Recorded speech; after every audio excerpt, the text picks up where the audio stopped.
Welcome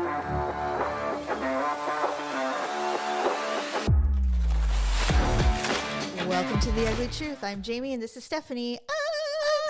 You know what? Daryl was right. It's only 8 seconds. Yeah, why does it feel like it feels like an eternity? We're so weird. I know, it is weird. So yesterday, Daryl, okay, first of all, I don't know what childhood trauma I had where I hate going to military air shows. I don't know. Because we've never been to one a day in our life. No. I didn't attend one until I was an adult. Well, we did. I don't know if we all went, but I definitely have gone to air shows with our father. I was a kid. It was not, and I mean, I can't remember how old I was, but I was at least 8. Oh, I don't remember. Or 9. Did I go? Probably is my guess. I think it was one of those family outings where we're required to attend, back in the day when our parents were trying to pretend that they were happily married. Oh my God. Right before the war. Anyway, so before the war. I was like, wait, what? I have a weird thing about air shows, and I always have, and I don't know where it comes from. I have no idea. Well, that makes sense. But I'm sure it wasn't a good time if we went with our parents. No, it was terrible. And I just remember it being hot and loud and uncomfortable. And, the way our parents were, and a lot of parents, not just ours, but, we had boomer parents, we're Gen X. There was no water. There's no snacks. There's no shade.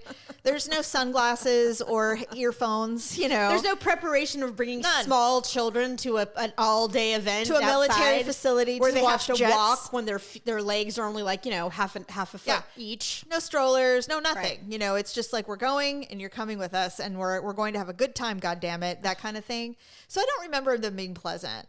And so Malia, my daughter, her boyfriend is a mechanic in the Air Force. He works on the C-15s, the F-15s, whatever, super all cool. the things. Yeah. It's amazing. And he's really, really smart. Yes, he is. He's a good egg. Really like him. And so and he's super cute. He is adorable. If a 7-foot tall man can be adorable. He's a freaking tree. Isn't it funny how he, of course, Malia falls in love with someone. She's like 5'3" on a good day. She's the tiniest thing on the planet. She's a wisp of a human. She's a speck. She's like this little wisp of a person. She's like an elf. And she chooses this green, the jolly green giant. He's so big. But he's such a gentle giant. He is. Oh, no. I'm just saying, like, physically, the irony is it's real. It's so true.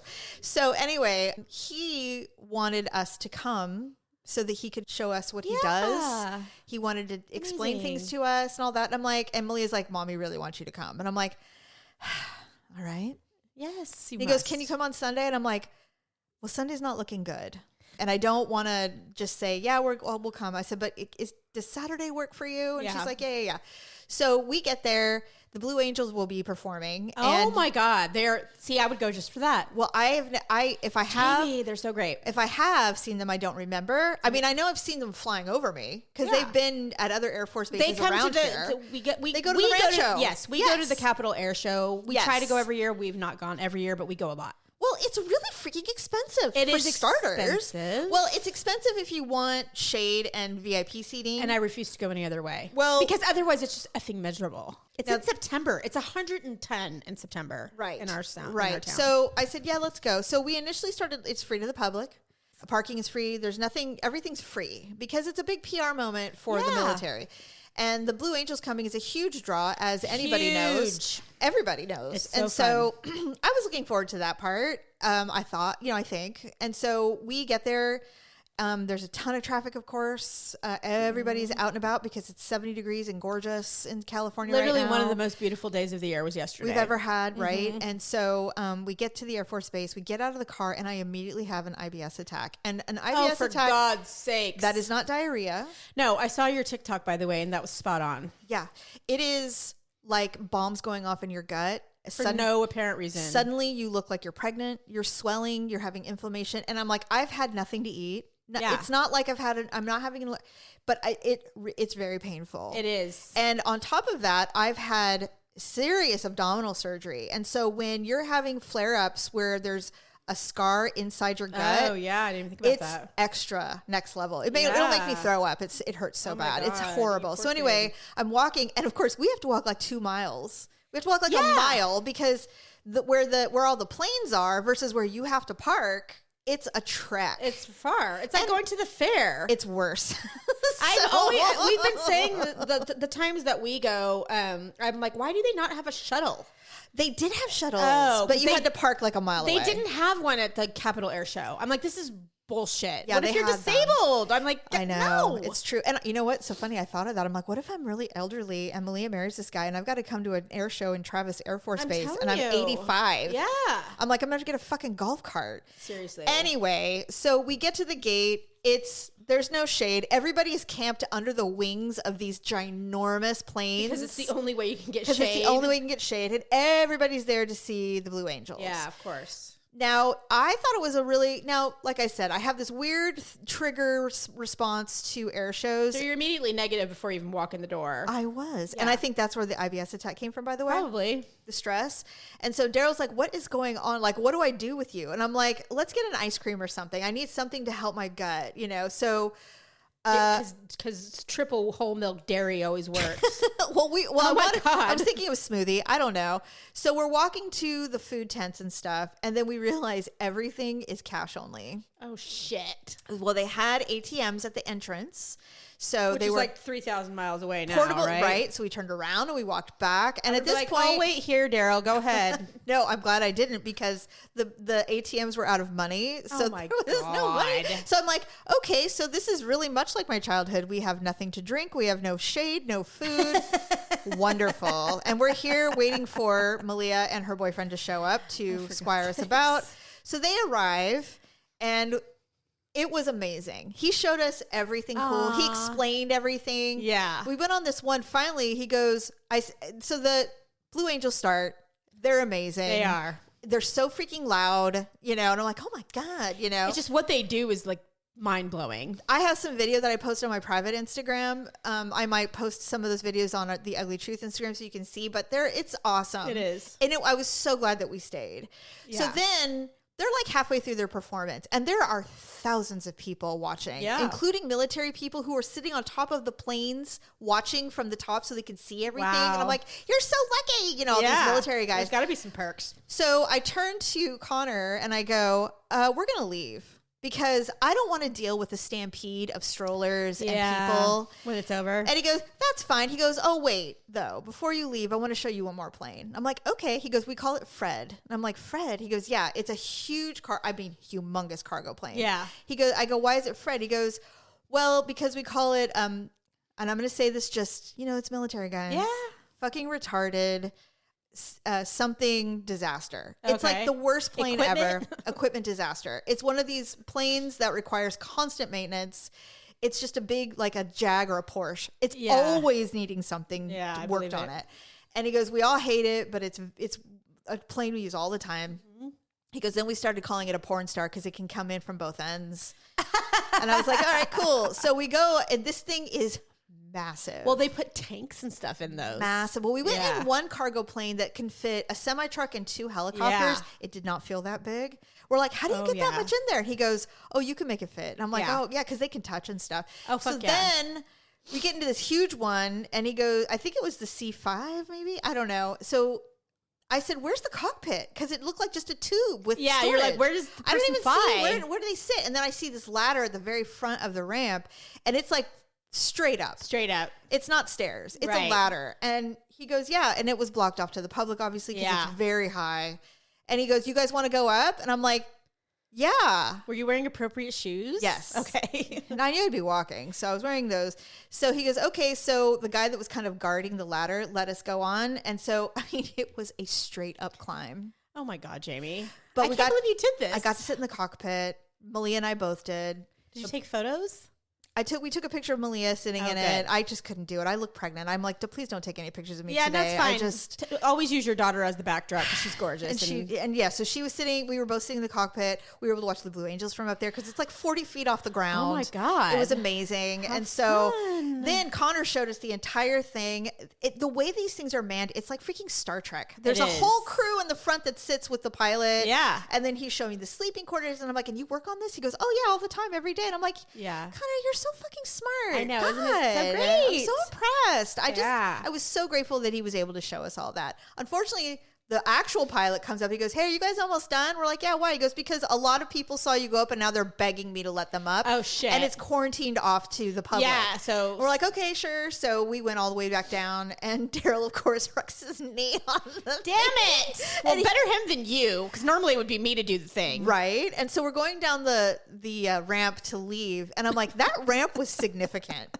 Like, my thighs were burning. And Daryl goes, well, I'm an old man. I go, why? And he whispered it under his breath, so now I'm telling the world. He's like, I creaked my knee on the thing. And I'm like, damn you! So now is he limping now? No, he wasn't limping. He walked it off. He's like, I'm all right. All was well. It was a great day, even though it was hot. And I've been dealing with IBS now for the last 24 hours. However, you work downtown Sacramento, and you were telling me now. Some people do or don't know if you follow celeb news. Leo DiCaprio was filming a film here in Sacramento, and they were downtown, and a lot of people saw them. And you said that they were filming in front of your work. They did. They filmed. I worked dead downtown. And did you see any celebs? I did. Did you see Leo? I did see Leo. Oh, I didn't. Okay, yeah, I saw Leo. Now I wasn't as close. Like I wasn't within 10 or 15 feet of him. But you still saw him. But I could see him. Yes, and I also saw Sean Penn. I did not know he was in the film. And a bunch of other people that may or may not have been famous, but it was hard to say because they were filming a SWAT team scene. Oh, okay. So it was a super action-packed scene. They lit a house on fire. Oh my God. I thought it was real. I couldn't tell who was, because they had the actual police had. Oh, I'm sure. Yeah, shut off the streets and all that stuff, so the public couldn't come down there. Yes. So it was hard to tell like who was the real cops and who were the part of the film. But ultimately, it ended up being like a high speed chase. SWAT team shooting, they had machine guns. I don't know. What do you call them? Assault rifles. But yes, but it looked very real and it sounded real. It's like, oh my God. For a long time. Did you watch? Yeah. Well, in the beginning I was working. Can't you be like a person like in the movie, like back behind the scenes? They didn't even have, it wasn't an extra type scene. Oh, okay. It was literally like the an police action scene. Chasing somebody. And and I can't tell you if Leo is a good guy or a bad guy. I don't know if he's a cop or I don't know what he is. Okay. Well, I think what the people really want to know, Stephanie, is he good looking in person? Jamie, the man is like he's like a shrine of is a human being. Is he an Adonis? God, so he's really attractive in person? It doesn't do justice, when you see them on TV. Yeah, exactly. Yeah, honestly, these people are really as beautiful as they look on TV. Is he creamy white or is he like a tan golden look? Yeah, and he was in costume. Italian. Yeah, he is. They were in costume. They were in, their full whatever they're wearing. Was he wearing a suit? No. What was he wearing? Like SWAT clothes? Like something like that. Yeah, it was really hard to decipher who was who because there were so many of them. Sure. So obviously you're looking for the famous people, but there's 30 other actors that are doing the scene, and they're all wearing the same fucking kind of clothes. So somebody actually pointed him out to me. I was like, God. Who, where? Because they were he's right there. Yeah. And so it was one of those scenes. And then during some of the filming, they wouldn't even let us observe because they didn't want people. Well, we would be in the way. Yes. They were shooting. They wanted to have me standing there in my blue sweater with this dumb smile on my face while they go running by. Like, yeah. That makes sense. So there were times where we couldn't edit you out. We couldn't even stand out there. But then there were other times when they were in between shooting where we could. Yeah, and they literally, I was like standing there with. Yeah, it was really. It was the whole thing was very cool. Is he tall? Yes, taller than I expected. Oh my God. Sean Penn is like an elf. Really? Yes, he's not tall at all. I thought Sean Penn was tall. It didn't appear to me. Is he cute?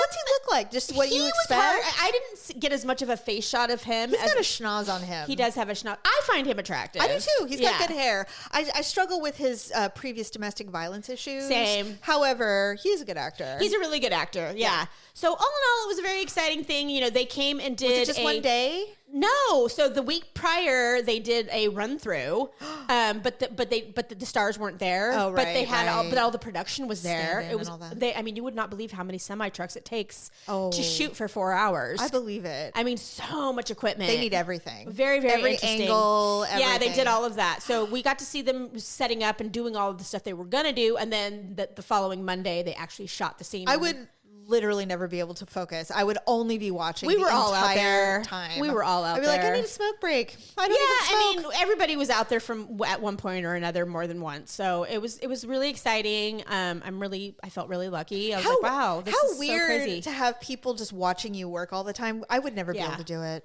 Never. Yeah. Anyway, thank you so much for sharing. And if you remember anything about Leo, let us know. I can't wait. Well, I'm really ready for the movie to come out. I don't know what it's called. Okay. Well, no. I'm relying on you to tell us. They were very secretive about it. There was nothing on the IMDb trucks or nothing. Well, I mean, I don't know. I'm so excited that you got to see Leo in person. I just am dying. Yeah, I'm dying. It was shocking. They didn't tell. They came into our office the night before and said we're filming tomorrow. I'll be like, all right. So they kept it a secret to the last minute. I'll be like, and if you need anything, you just let me know. Yeah, the police actually had to let me in because they were not going to let me drive to my office. Oh, they're like, nope, sorry, lady. And I was like, well, how am I supposed to get to work? They're like, you have to park down the street and walk. And I'm like, well, I work at probation. They're like, oh, you work at probation? Let her in. Oh, and then they were like, I was like, oh, thank God. You know, thank I'm like, God. So I got to go in. If you need any intel on probation, you just let me know, and I'll share all of my information with Mr. DiCaprio. It was very, very fun. Oh my God. All right, everybody, that's the show. We will be back next time with a new episode. Bye.